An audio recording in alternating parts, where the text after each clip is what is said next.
Welcome back to CLI's Legalpreneurs Spotlight Future 50 series. In this series, we're showcasing thought leaders and doers in legal innovation, legal tech and AI all around the world. And today I'm joined by three of them. The session today has become an annual event for CLI. This is our 5th year of looking back, seeing what stuck and what didn't in legal innovation, tech and AI, and why. We'll wrap with a little bit of crystal ball gazing as well into 2024. A huge welcome back to my amazing guest today, Karen Sandler, Partner and Chief Knowledge and Innovation Officer at Gilbert and Tobin and Co-Chair of the CLI Advisory Board, Graham Grovem, Head of Legal Technology and Client Services at Allens, Tessa Van Doon, CEO and Practice Leader at Moores. Thanks so much for joining me today, everyone. Great to see you. Delighted to be here, Terry. I'm 5 years. That's crazy. 5 years. Can you believe it? 5 glorious years, Graham. Yes, they've gone so fast. I'm going to kick us off today by saying those two, probably actually 3 words, generative AI. It's just kind of dominated every conversation this year. So I wanted to dive into some key points. And by that, I mean really key themes that have emerged in GenAI in the legal world. But I first want to ask all of you this question. Why has it captured our attention and it's dominated every conference, meeting, media? You just can't go anywhere. And it's just been so complete in terms of that domination. So, Karen, I'm going to get you to kick us off and tell us why. Why are we so enamored with this? It's a really interesting one, Terry. I think we all know that artificial intelligence has been around in the law for a number of years now. We've been utilising it in areas of e-discovery for in excess of 10 years. It's a well-established and trodden path. Obviously, in more recent years, we've been utilising it in areas like due diligence and to some extent contract review. I think probably from my perspective, generative AI is something we haven't quite seen before. And it's probably fair to say that if thinking about utilizing AI in, for example, contract review, it's probably been underwhelming over the last 5 to 6 years or so. We haven't necessarily seen what we thought back in 2017 as being something that could be utilized in practice and really deliver efficiencies. We really didn't see that level of, the AI being that technology enabler.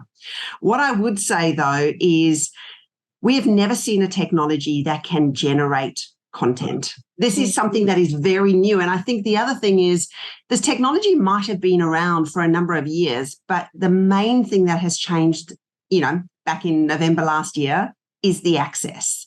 It was more reserved for data scientists. Now every person can go on there and can utilize the technology, which appears to be incredibly powerful. So I think just with the promise of what it might deliver by way of legal, and I think we've always thought of AI maybe doing things that, aren't as intellectually capable of what, lawyers are capable of doing. But when we see a technology that generates content, that potentially has enough data in it to identify different types of content, also being able to review documentation, like the list goes on, so the use cases are wide and varied. I think everyone needs to obviously look at it, and I think that is why it is dominated every conference, every publication that is going on is just given. And obviously there was a recent McKinsey study that said knowledge work is well and truly in sight now. So I think everyone has had to pay attention because, we don't know obviously where it will go, but we absolutely know these are very powerful models and have the real ability to disrupt the practice of legal going forward in ways that we have never seen before. Yeah. Graham, you're a tech guy, so have you been like turning somersaults in the hallways and punching the air with excitement this year? Christmas has just been running all year for me. It's insane. Like, I can't imagine a better outcome than what has happened. It's fantastic. And it's really interesting as well. I think this is a good question. And I think it's interesting to think about it not just from the legal lens or the legal perspective, but why has this blown up? It's not to do with legal. It's because this is the first time that we've got a technology that is actually parroting the way that we communicate. So if you think about what we had previously, which was search engines, like you go in and maybe you become really good at picking out these keywords that you can drop in and you'll get your answer back. But there's still the cognitive load of you need to scroll through and find where the right answer might be. And then you have to click into it and find in that page where the actual answer is. And this has really abstracted all of that away. So there's no cognitive load because it's conversational AI and it comes back to us. And the very first thing it does is start with reframing our question as though it's answering. So already we are set, because this is how we communicate with each other, to receive the answer and just to kind of take it and, hey, this is it. So it is really interesting, but I think there's then that whole hallucination aspect as well, because we're so primed in having these conversations that when somebody starts and saying, I'm about to give you the answer, we just believe that's the answer, right? And so it does get tricky. I've done some experiments actually running through with Claude and with Bard and with ChatGPT, looking at, I was looking at ISDAs, right? So I was doing some research, wanted to know more about them. And so I went and asked the same question across the 3 different ones and got pretty good responses, but Bard did really well. So it came back and I was like, well, how many ISDAs would a large international financial institution have? And it came back and said, oh, a big one would maybe have 100,000. And I was like, well, that's a lot. So where did you get that information from? ChatGPT didn't give me any sources. Claude didn't give me any sources, but Bard came back and said, well, there's this 2022 study that was conducted in this paper that came about as a result. And here's the link. It's like, oh my God, this is so good. So I go and click on the link and it's an actual link. It hasn't made up the link. And there's the paper. But then I go through the paper and nowhere in the paper is that information. So it's like these levels of subterfuge that are going on here where it's becoming more and more difficult to parse out when a link and when a site or a reference is real. And when it isn't, you just need to be so careful. And I mean, it's so easy to fall into that trap to say, well, yes, there's the link, the citation, and it exists. Therefore, the information is correct. But no, do not accept that. You need to go and validate the actual information in the reference itself. But that was a diatribe. I think that the answer to this question is just that because it's conversational, it treats it's like humans and we treat it like a human. We know that's not the case, but we're primed to take those answers and just communicate naturally. Yeah. As I was listening to you, Graham, I was kind of formulating a new joke, which would be, how many GenAI tools does it take to get the response that you're looking for? And it's almost like that a little bit at the moment as we're all still experimenting. So Tessa, in your world, I'm wondering, has this become another thing that you've kind of got to deal with in practice, or has there been a level of excitement around all of the noise around this as well? I think putting it really simply, for me, it's not an evolution as we've kind of had to deal with year on year over the past couple of decades. This is revolution. And so the impact that that's having on people, structures, I mean, the whole way that we do business, the how of how we're all doing business, whether that's your business model, the structures that you're setting up, your systems, your people, talent retention, capabilities, it's just like nothing we've ever had to deal with, perhaps except for when computers were invented. You know, like I can't think of something that's been so revolutionary in how we practice. We did thankfully get a bit of, we exercised a bit of the muscle thanks to COVID and the pandemic. That was a big transformation, but this is next level. That for us, I think that's why that's capturing all of our attention. Yes, it's like tentacles everywhere, and the tentacles keep getting longer, right? It's amazing. And Terry, I think, and this probably goes a bit to Graham's point, I think, it is also just a really fun tool to play around with. So I think if we think about how humans interact, Going into a tool and being able to find a recipe, going in there and helping you write speeches, help with debating speeches, looking at bits of research. Yes, of course, we need to have all the governance in there, but just in terms of people's personal capacity, utilizing a tool like this is just enormously helpful in so many ways to get you started. So I think the versatility of this tool and the fact that it obviously is trained on a lot of variable data makes it a tool that is absolutely captured everyone's attention, because it's almost something for everyone out there. Yeah, and I look at that improving multimodal capacity as well, and just where that's going to take us, and the ability, particularly in our industry, to turn what has typically been almost completely focused on text into things like images that could then be used in, I don't know, visual contracting or things like that. I mean, it's the endless possibilities, actually, in a way, are what get me really excited as well. So I'll give you a little bit of a tidbit. A really fun one over here is the other day, my son he's older in year 6, but I took homework from year 2 and I uploaded the math sheet and I asked ChatGPT to mark it. It didn't do amazingly, but it did not bad. And so it takes us to the next one, because the use cases go on. So I want to get into the nitty gritty of it, and I do want to focus first on the use cases, because it's probably a question we're all getting asked now, particularly 12 months on. This is great. It is really interesting and exciting, but what do we actually do with it? What are the use cases? Are there any emerging, particularly in legal, of course, and what are they? And Graham, I wanted to throw to you first on that one. What are you seeing? What are you actually doing with it in a real practical way? Yeah, well, it's a good question again. And I think it's interesting to think about this and say, well, we're at the very start of our journey, right? So the biggest shift or the biggest disruption still, I would say, is the shift in investment priorities for those that are choosing to kind of face and engage with this.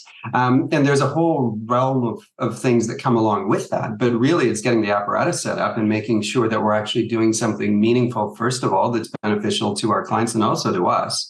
And that we're doing it in a way that preserves the kind of sanctity of the information that we're using. And these are all really hard things. So one of the things that I'm most amazed about, frankly, is just how quickly we've managed to turn and face and embrace this challenge, not just kind of react to it, but actually chase it, which I think is really exciting.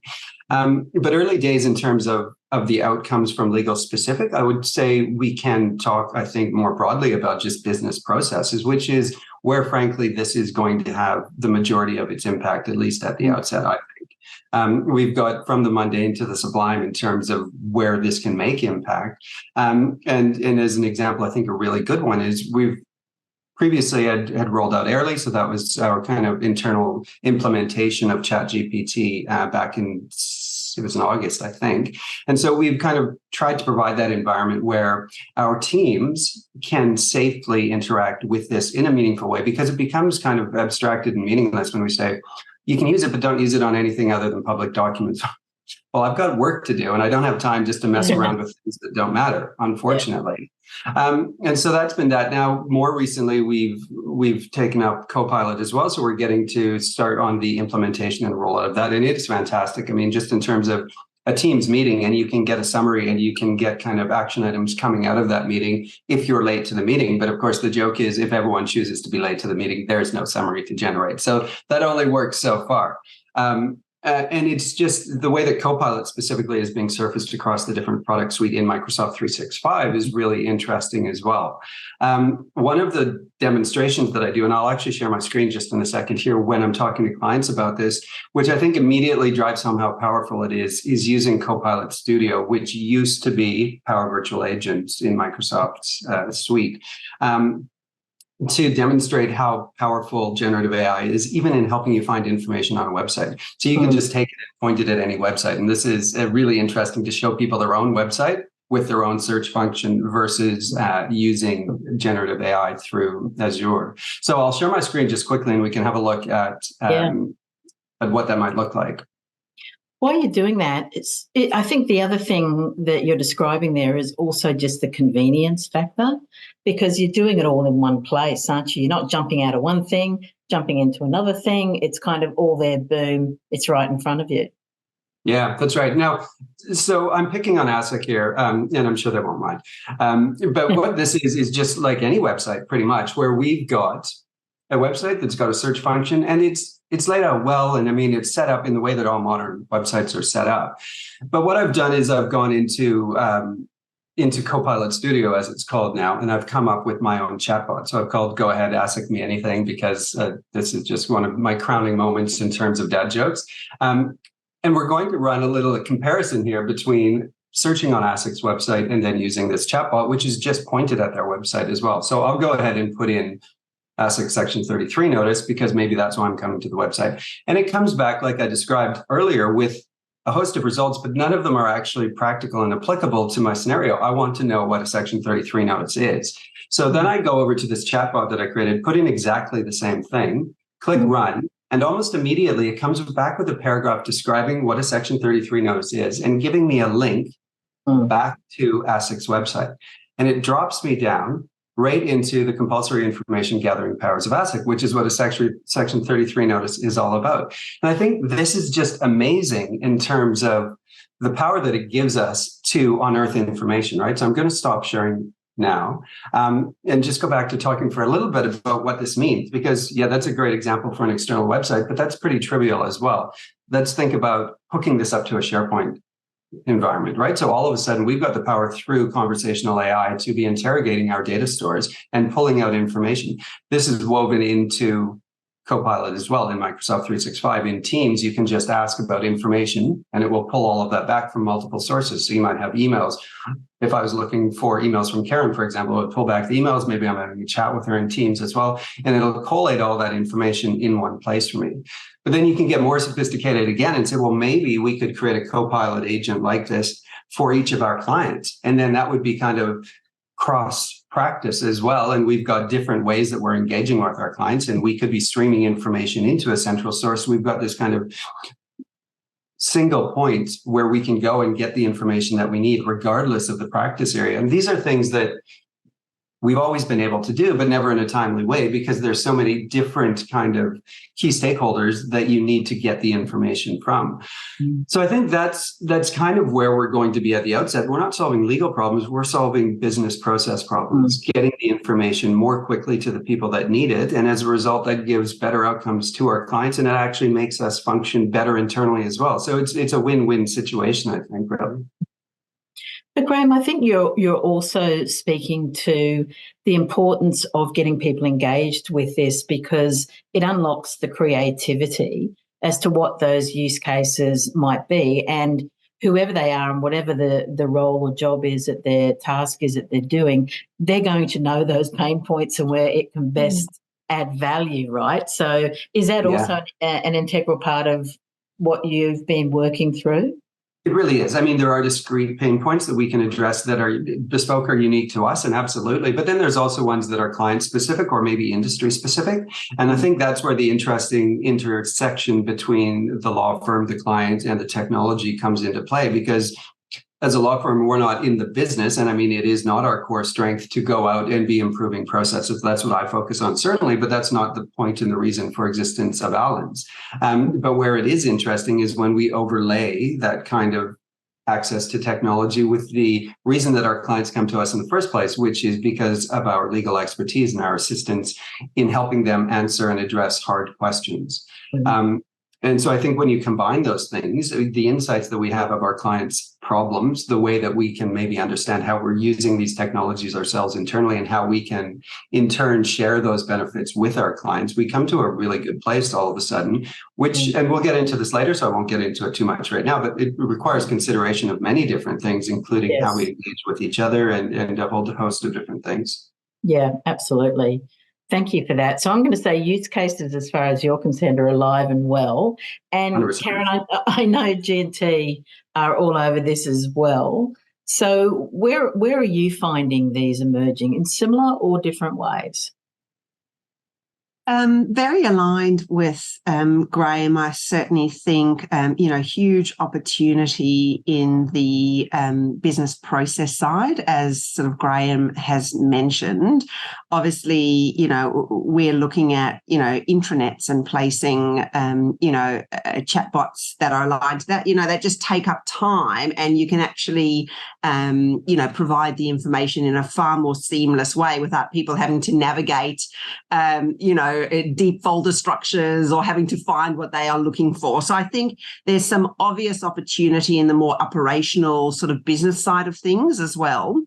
I think in terms of the legal side, Terry, I think it's probably fair to say many law firms at the moment are navigating this idea of, how do we deal with client data? How do we deal with confidentiality? How do we deal with IP more broadly? And I think that is, and I know we will get there, but my view is obviously a lot of these issues will settle down probably in 24 and beyond, which will open up a lot more legal case studies emerging. In saying that, though, there are some clear and obvious ones, research. Legal research. There is no doubt, and you can already see it with products like CoCounsel. Obviously, that at the moment is very geared towards US law, but that will be just, in next year, and Nexus as well, where that is really focused on the Australian sort of side of things. And obviously that opens up huge opportunity for firms who spend a lot of time looking at really complex legal issues as well, and being able to sort of deliver that information. So I think research is absolutely one. We are also looking at a number and sort of working with a number of use cases when it comes to, review of a particular type of document. You can certainly see in areas like diligence that this would be enormously, workable and absolutely beneficial in terms of doing some of first pass review and possibly getting even better insights than what we've been able to get over the last sort of 5 years or so using existing technology.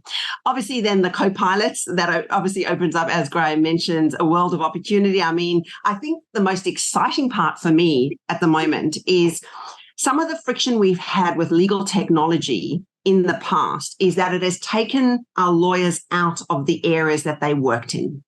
So they live in email and they live in Word, and many of the products on the market move them out of that. With the opening up now of things like plugins, for example, being able to navigate a lot of the stuff in an ecosystem that they are very comfortable in, I think will only improve adoption as well. So I think obviously huge benefits on the co-pilot side of things, and, just being able to interrogate your emails, for example, and say, what emails have I not looked at in the last sort of 24 hours from X party? We know that these are pain points that aren't legally related, but pain points that exist just given the volume of data that hits lawyers on a day-to-day basis. So I think the use cases are wide and varied, and my personal view is 24 is actually going to expose these far more readily. Yeah, absolutely. And probably actually expose lots more opportunities to use this as well as we get into kind of layers of complexity, right? Absolutely. But it is it is something obviously one needs to really look at carefully alongside all the legal and governance issues that it creates. And obviously, Graham mentioned this earlier, hallucinations. I mean, that would be the enemy of the law, effectively. We don't want there to be errors like that. So we need to obviously use techniques and stuff to ensure that we are actually minimizing that as well. Yeah, absolutely. Tessa, use cases for you, because your firm is the size of firm which is the majority of firms, for example, in Australia. I'm sitting here, Terry, listening to Graham and Karen, and I think, that is also very aspirational for us.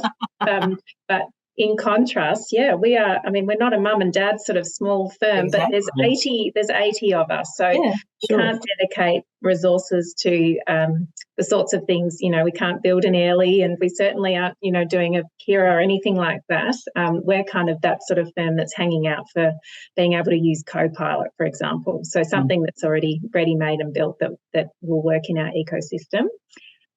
But so we are very much on the start of our journey, and I think the best way to describe it would be we're in experimentation phase. We're using it for those really kind of clear, easy, simple usages. Research is one that we're relying on it for.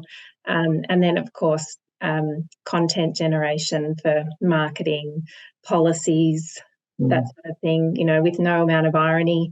I use ChatGPT to draft our policy on how to use generative AI, and it gave me a brilliant first draft, which I then, tweaked and customised. So that's kind of where we're at, very much in the genesis of our journey.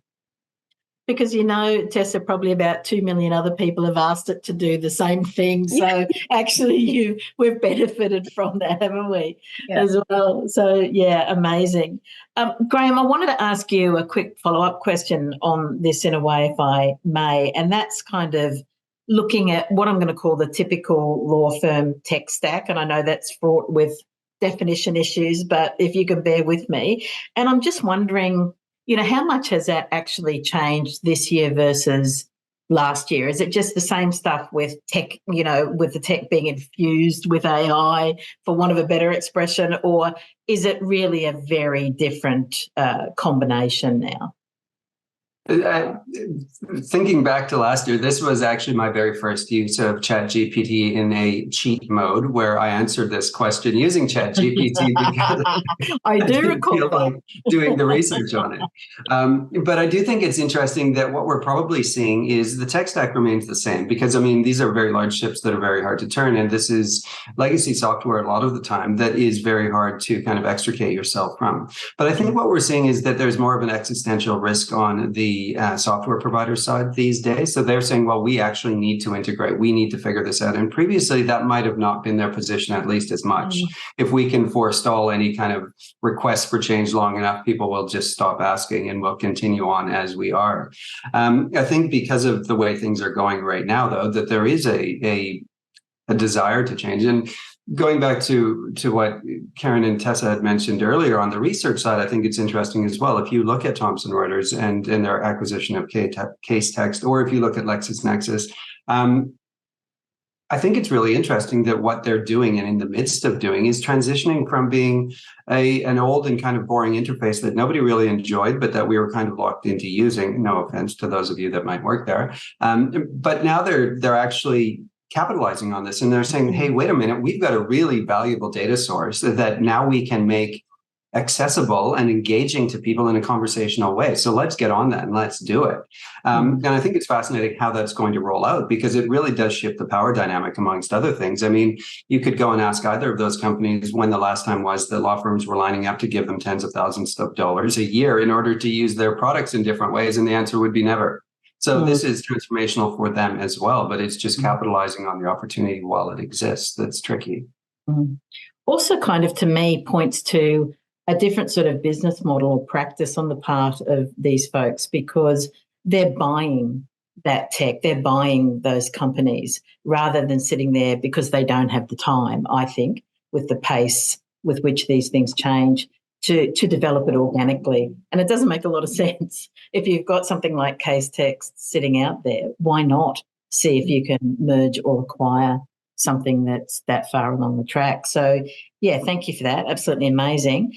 Tessa, I wanted to jump to you with this next question, again, kind of in the nitty-gritty of how generative AI is impacting a whole bunch of different things, and to kind of just explore a little bit how the lawyer-client dynamic is changing in what I'm going to call a post-GenAI world in legal. And I'm thinking particularly, and we've touched on some of these already, I'm thinking particularly in terms of who's going to be able to do what we might have seen as exclusively lawyer or law firm work, and how's that going to impact things like billing and risk and redefining value. So there's a lot of parts to this. So pull out whichever one you're most comfortable with, or all of them. And I guess also, have you seen that dynamic start to change? Yeah, thanks, Terry. So for those of you listening that don't know, Moores is a value pricing firm. So we exclusively value price. So for us, the kind of the cry of, the end, this is the end of the billable unit and time-based billing is turned on its ear, is not anything that we're concerned about, obviously, because we don't have billable units. So for us, our business model is such that it rewards working smarter and efficiently, and it really focuses on the value contribution that we're making as a firm to our clients. So I think in some respects, GenAI is nothing to fear. In fact, for us, there's so much to embrace because it actually capitalises on our business model, and it sharpens our focus in terms of what the value contribution might look like. And it is all about, as we've heard, it's about this is not new, but it's about using the tech as an enabler to make sure that you're creating enough space for the human judgment to shine through. That is ultimately the value contribution that we're making. It's that intellect. And yes, it's about processes and systems and making life easier for our clients in solving complex problems. But for us, all it does really is sharpen the focus on something that is at the centre of our business model. I think the other thing I would say, though, and we see this particularly, our clients, with the greatest amount of respect, aren't probably as sophisticated, or, we're not dealing with multinationals like Allens and Gilbert and Tobin might, but because generative AI is so accessible now, anyone can be more demanding and more discerning about what it is that they're receiving as a service offering. So for us, that too is keeping us on our toes in what I think is a good way. I don't think it's shifted the power dynamic. The power dynamic has always rested with the consumer, but in some respects, it is putting more pressure on us to evolve and to keep up with, with client listening and client needs. Again, not something I'm afraid of. I think it's actually quite helpful, and it does keep us, as I say, kind of more attuned to what it is that the market demands are, what the insights of our clients are, and how we can actually get ahead of the curve. And a really important point. We can often be too focused on what's happening in our own industry. And of course, every single one of our clients, no matter who they are, have had access to this tool or tools. And great point there, Tessa. Thank you for that. Many great points, actually. Karen, how about you? How are you seeing that dynamic change, or is it changing? Yeah. So I think it's probably fair to say, Terry, the dynamic has been changing for a while already. If I reflect back to what RFPs or panel requirements looked like, many years ago, it was more about the legal expertise. And of course, almost our clients take that for a given now. Like if they come into firms like ours, they expect us to have the absolutely top talent in the market. There has been increasingly been a focus on the leveraging of technology, how we think about our ways of working, how we're developing capability amongst our lawyers to deliver services in a way that is effective and efficient. So I feel like this is an extension of that, albeit a really fundamental extension of that, because there is no doubt that generative AI is going to likely transform the way in which we practice, whether that is a year away or 2 years away or 5 years away.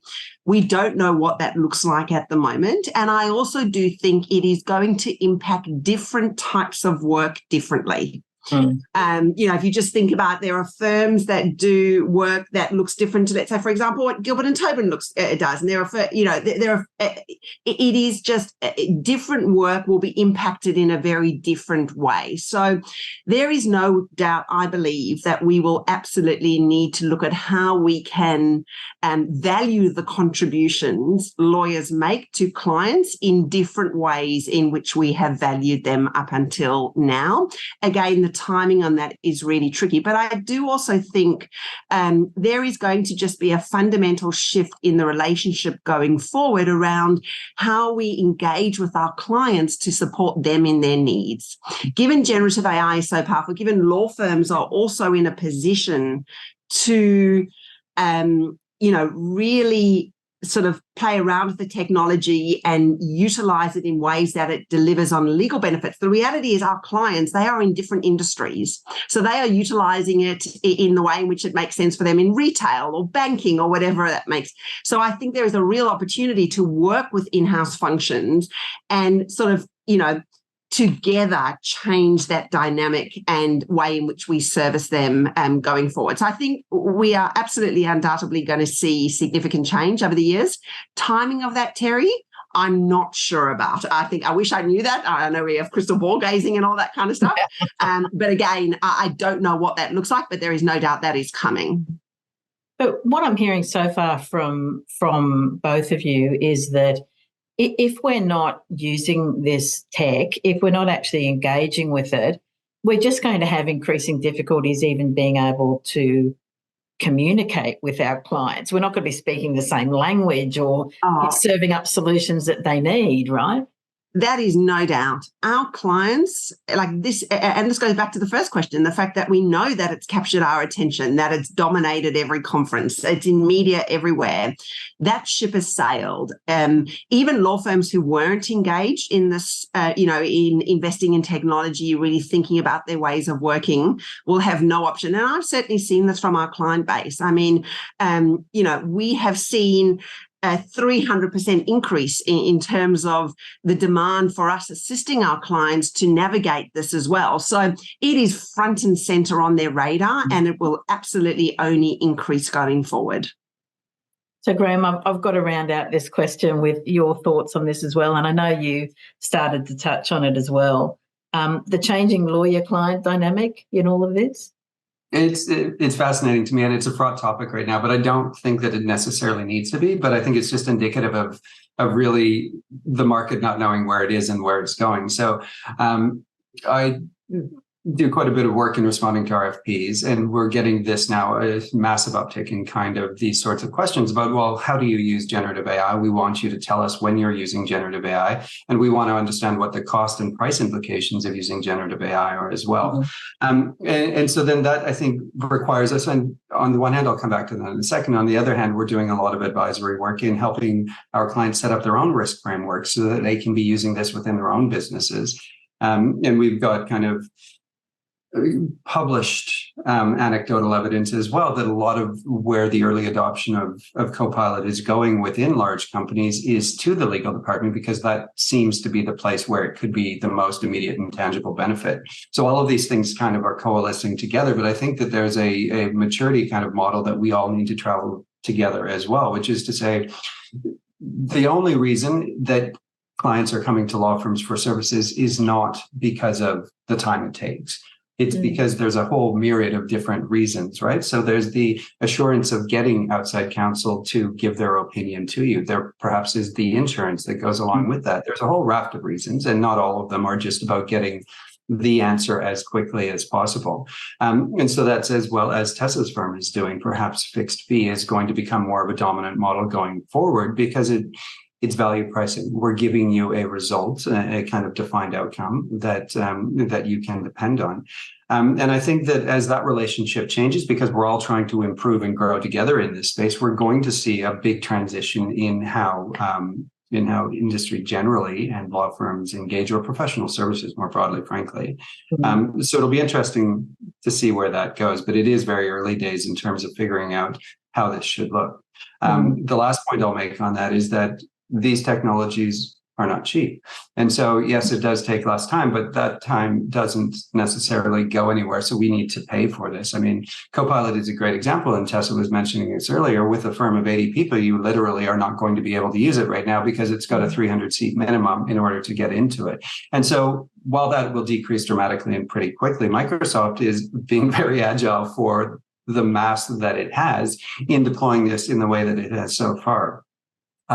I don't know, but there's anecdotal evidence as well that they're not necessarily making money on that subscription price right now, even though it's prohibitive, because of the cost of the technology underlying the services that they're delivering. And so there's this follow-on effect that goes through from where the tech is coming from, through to the implementation in the legal industry, through to the delivery to the client. And all of those costs need to be accounted for. And we're still working our way through it. Yeah, absolutely. So I want to bring us to the next part of the nitty-gritty questions, and we've been touching on it in a bunch of different places, but it's the question around talent. I look at and listen to all the things that you've been talking about today and just wonder if we've got the capabilities. At this point, I'm going to say no because it's still actually evolving, so we couldn't have. But where do we find them, and what do we need to do in terms of having the talent that's going to be able to deliver, legal services or products or solutions in the very different way that you've all been referring to? But also, I think, to just manage this constantly transforming environment, which I think is with us, by the way, forever, but not something that we've necessarily done or been great at. So, Karen, I wanted to throw this one to you first. Do you think we've got the capabilities to deliver at the moment in this sort of environment? And what do we need to do to make sure that we have them if we don't? Yeah, Terry, it's a really hard one because I think, I reflect on where I am at, and I have been building a legal service innovation team for upwards now of sort of 7-8 years. I appreciate, though, there are many legal organizations out there that don't have the capability that we have, for example, and that we have invested in to get to the point that we probably, we still need to probably make new hires and think differently around the composition, but we definitely have an established team that can support some of this. This stuff, it is complex. It raises a number of issues. As Graham mentioned, the cost is significant, and also then the cost of resources to support that change and the delivery of the technology is equally significant. So I think it really is a challenge for the industry, and I think it is a broad challenge for probably many industries over here. I think probably what we also need to think about is how we change the education system as well. Our lawyers, the almost ideal situation would be that you don't only have to rely on teams like mine, for example, that you are embedding and investing in the capability within the lawyers to support them with that change. That I'm under no illusions, though, that is tricky. That is tricky because particularly when roles are very demanding. And, I reflect on this with my team. My team spends all their time really focusing on this type of stuff. It's very hard to do this type of work on the side of your desk. But I do think it is going to be a multi-dimensional approach, or it needs to be a multi-dimensional approach to actually achieve the objectives we need. There is absolutely every organization, irrespective of size, probably is going to need to invest in talent to support this change. And, obviously that all depends on what they would be looking for and what type of personnel that can support them on their journey. And it will look and feel different for all different organizations of all different sizes. I do think then we need to obviously educate the lawyers and, really upskill them to enable them to take on some of this work themselves.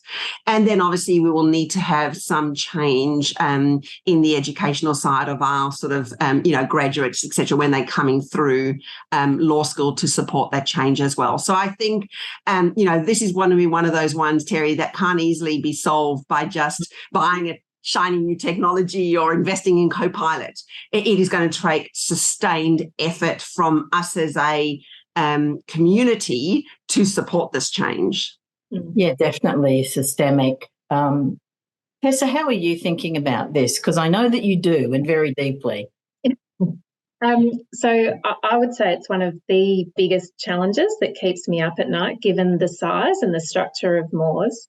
And Karen, I love what you've described. I think of it as a bit of a hybrid is our approach, as in if you'd asked me 12 months ago, and you probably did 12 months ago, year in review, whether we'd have legal technologists and I was making a business case to the board for a digital transformation lead, I would have fallen on the floor and said there is no way I could get that through.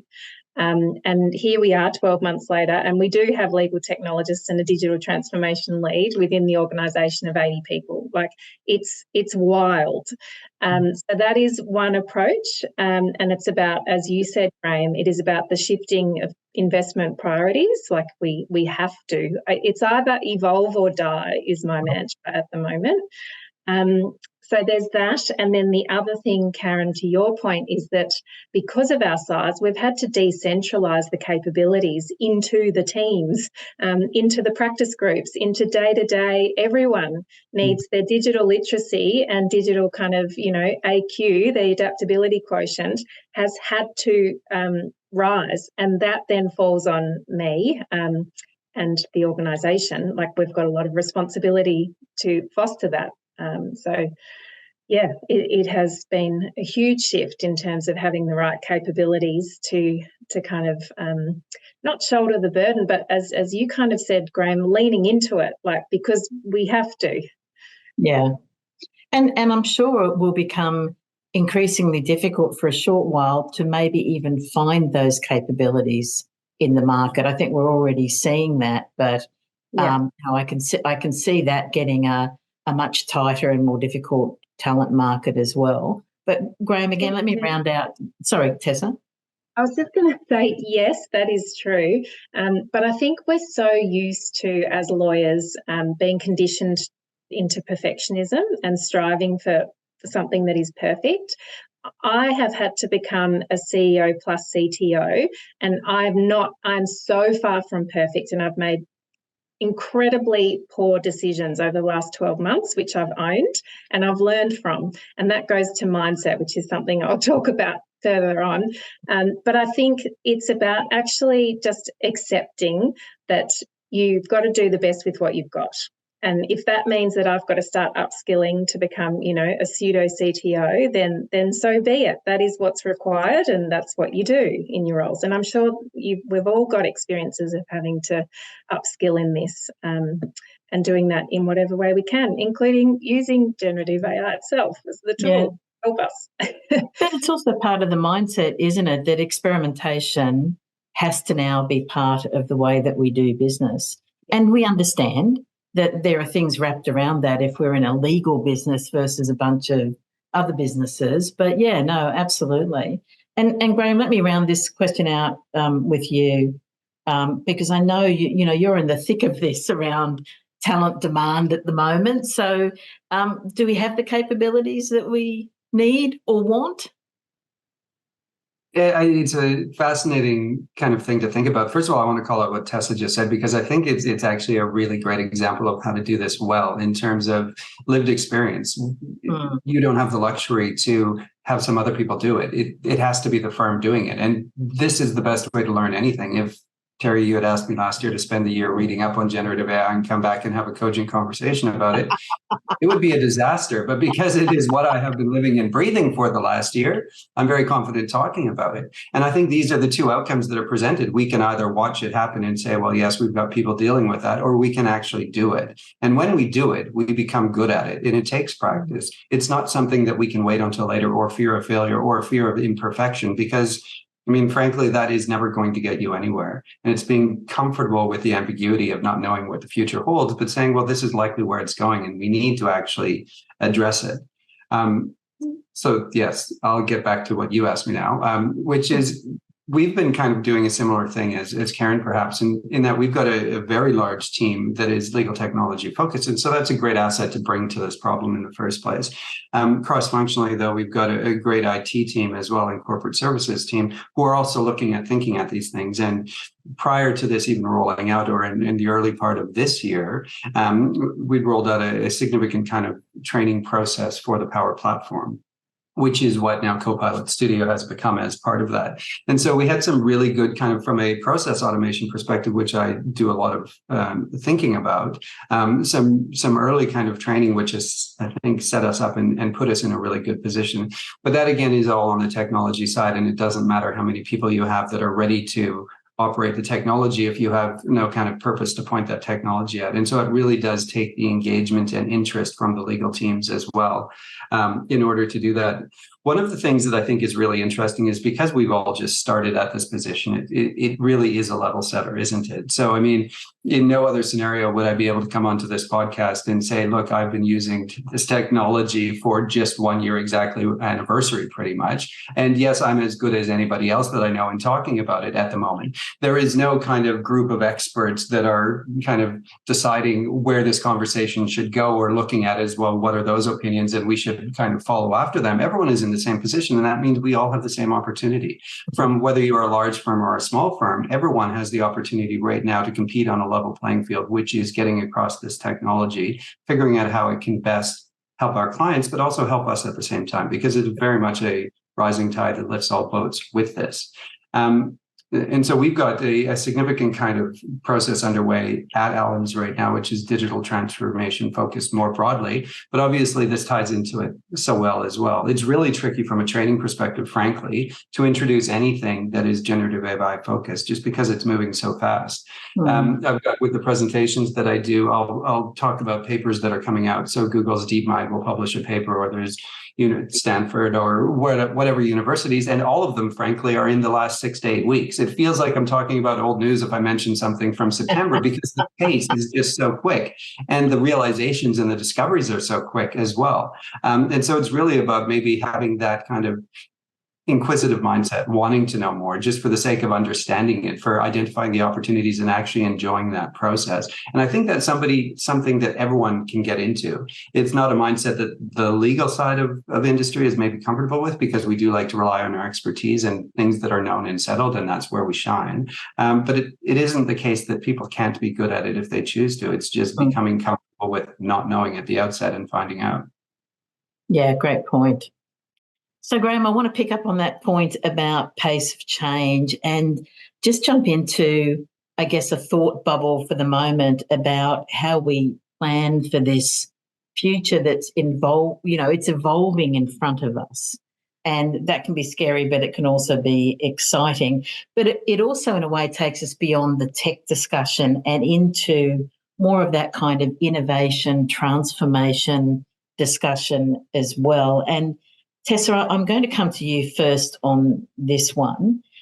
If we've learned nothing else this year, it's how quickly things can change. As Graham was saying, it's just been absolutely phenomenal, and the pace has been blistering, to say the least. It's required all of us to work with an agility which I don't know comes easily or necessarily is comfortable, as we have been discussing in our industry. So I'm wondering how we choose the guideposts in terms of how we change or how quickly we change. Should we remain or should we retain that position of wait and see? Or do we match the pace of change to, at the very least, how quickly our clients are changing? And we've touched on that already in the discussion. Or is there something else? I just wonder, how do you come up with a strategy and actually a plan of action in this sort of almost, certainly dynamic, but also almost volatile environment? Tessa, what do you think? What are you doing about all of this? It's the $64 million question, because we cannot keep up with the pace of change from the technology side of things. Yeah. The only thing that we can do is try and build the right capabilities and the mindset in the people. So I'm controlling what is controllable for me at the moment, given the size of Moores. And I think that is making sure that the strategy is entirely aligned with a culture that enables that. And if you need, we've talked about mindset before, we've talked about sort of behaviours and capabilities that we need to see, but you need a culture that actually incentivises behaviours that put curiosity at front and centre. Having a growth mindset is absolutely critical to survival, let alone success, in my book at the moment.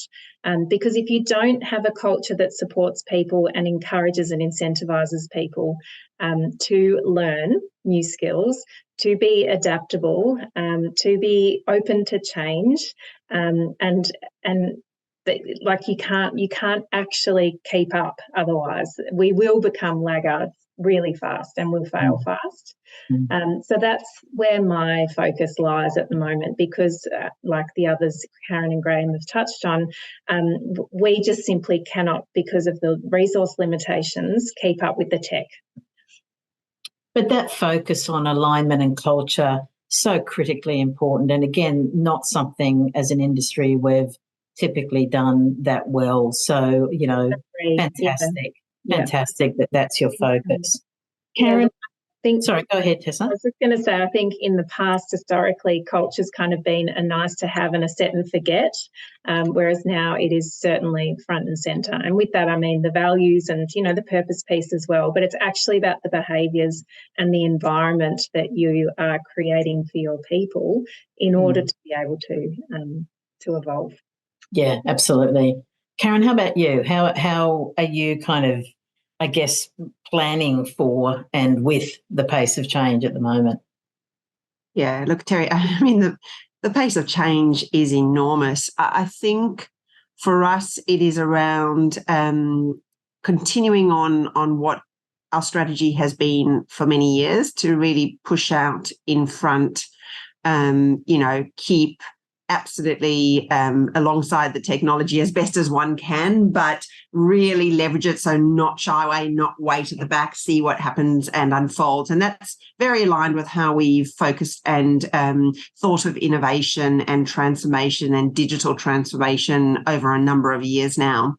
I think probably the one area that takes far more consideration over here is these technologies raise issues that we haven't necessarily had to deal with prior.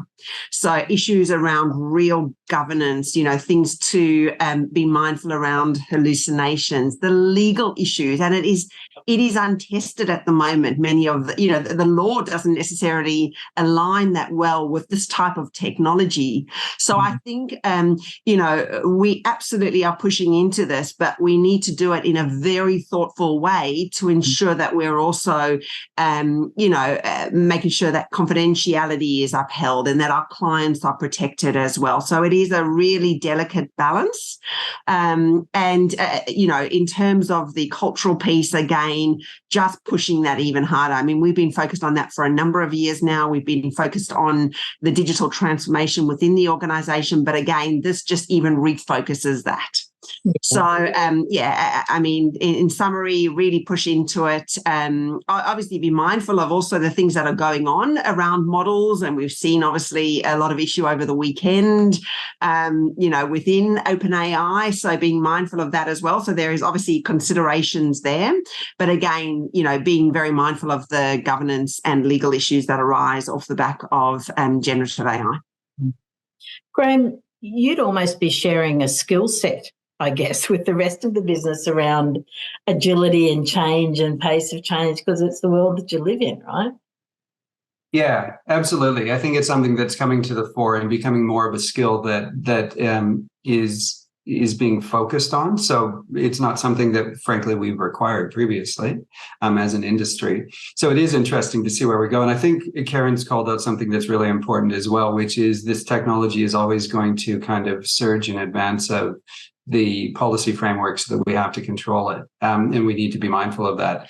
It's I created, when GPTs came out, so that's your own little GPTs that you can create, I created weapons of mass deduction, which is based off this guy named Brian on Twitter, who came up with this way of peeling back redactions in UFO sightings from the US. So I said, okay, well, we can probably do a GPT that does exactly that. And there's a couple of things that I want to talk about from that. First of all, I think it's an interesting example of the black hat approach to using technology in a legal context in a scenario where there isn't an appropriate kind of set of guardrails for this yet. Should we be even using technology to look underneath it, use hallucinations purposefully to try and infer what content is that has been redacted? Absolutely not. Is that going to stop people from doing it? Also, probably absolutely not. And so we need to think about how we approach that from a kind of ethical obligations perspective, for sure. But one of the other things that I think is actually even more interesting, at least from my perspective, I'm not a coder, but I was able to do this because it's completely been abstracted away in terms of needing to understand how Python libraries work. For example, I put in a prompt, a meta prompt into this GPT, which is then calling two different Python libraries to, first of all, OCR a document, second of all, to convert a PDF to a PNG file so that it can OCR that. And this is all for me just asking in natural language for it to do that when somebody uploads a document. And so this really democratizes, again, access to technology in a way that previously we couldn't. Tessa is a great example of, well, I don't have the technical capabilities necessarily to do something as it would have needed to be done 2 years ago. But where we're going, you don't need those skills anyways. All you need is to have an understanding of the outcome you're looking for and the ability to imagine how it could happen. And then you've got a suite of technology that is able to help you implement that. And maybe that's the biggest kind of pivot that we're undergoing right now, is just the freeing up of people to be able to create their own outcomes rather than relying on this big tech kind of apparatus sitting in the background that either will or won't give you those features and functions that you're asking for. Yeah, absolutely.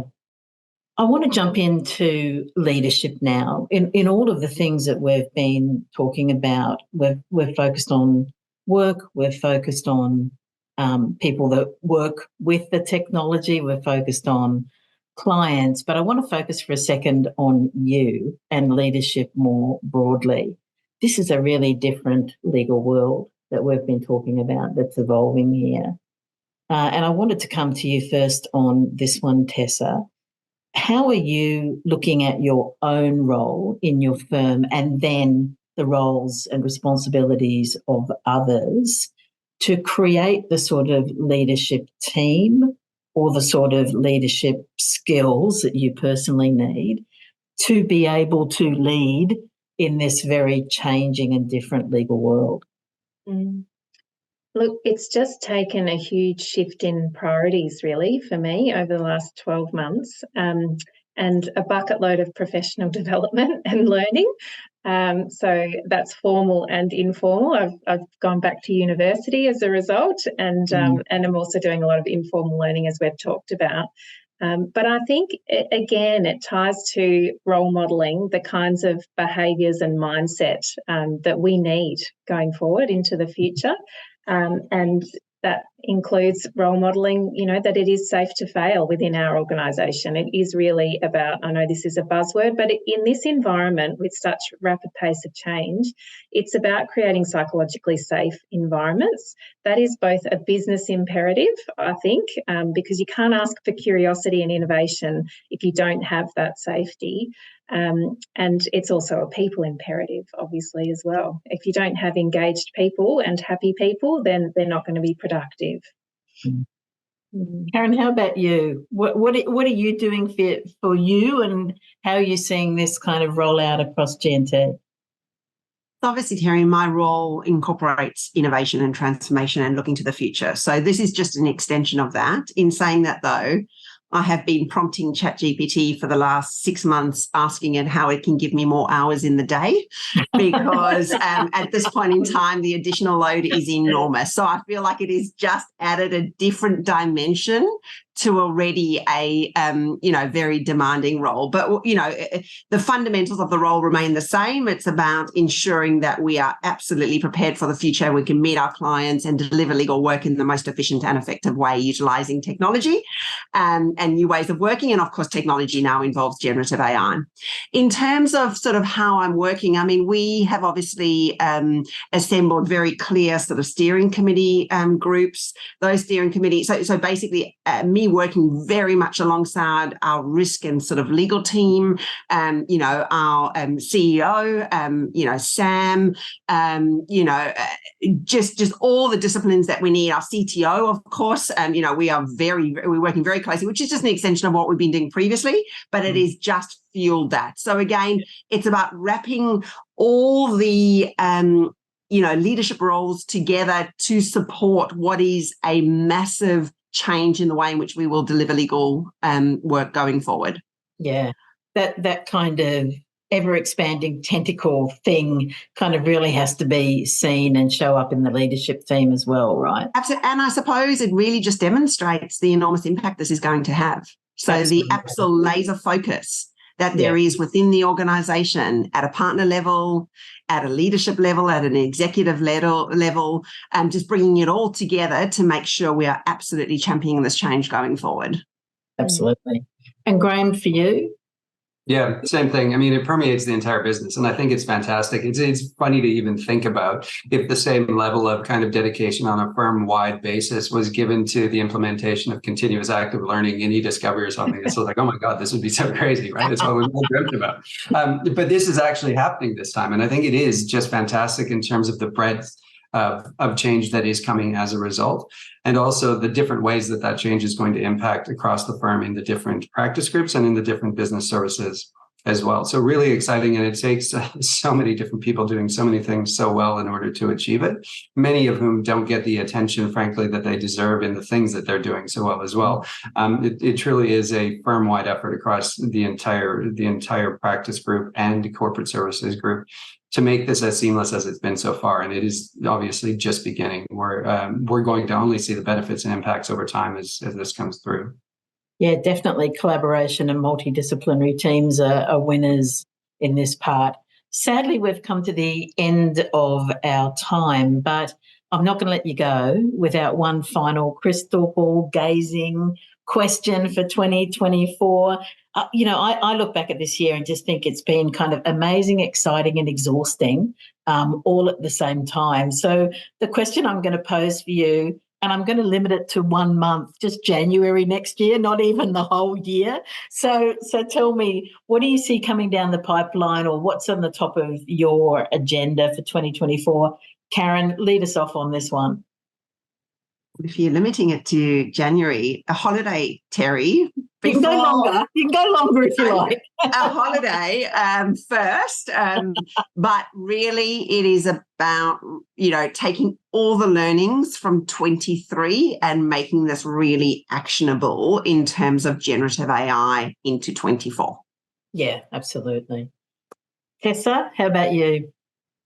With no amount of irony whatsoever, January 24 looks like a digital detox for me. I think I just need space to actually, as you've said, Karen, really, it's been such a barrage and overwhelming year of learning and information, and I just need to stop and recalibrate, Karen, like you said, so that I'm ready to do it all over again on steroids in 24. So really a great point to underscore there, that 2024 is going to have those reflective spaces built into it, because it's not going to slow down. Absolutely. Yeah. And Graham, you get to finish us off with the last words. What's on your agenda? It's kind of similar to Tessa, but maybe the reverse. I think I always chuckle when I think about it, that I've once again tricked Ellens into paying me to pursue my passion, which is fantastic. And so I'll be spending the downtime for the entire industry kind of using that space that's created to get deeper into this, to figure out what we can do, because there is so much reactivity that goes on in the course of the day. Sometimes you need just a broad expanse of time to say, well, what can we do with this in a really good and directed way? So that's what I'll be doing in January. Fantastic. Another amazing discussion. Thank you for coming back for a 5th year, and my very best wishes to you and your families for a very happy holiday season, and to everyone who will be listening and watching this as well. Thank you very much, Karen, Tessa and Graham. Thank you. Thank you.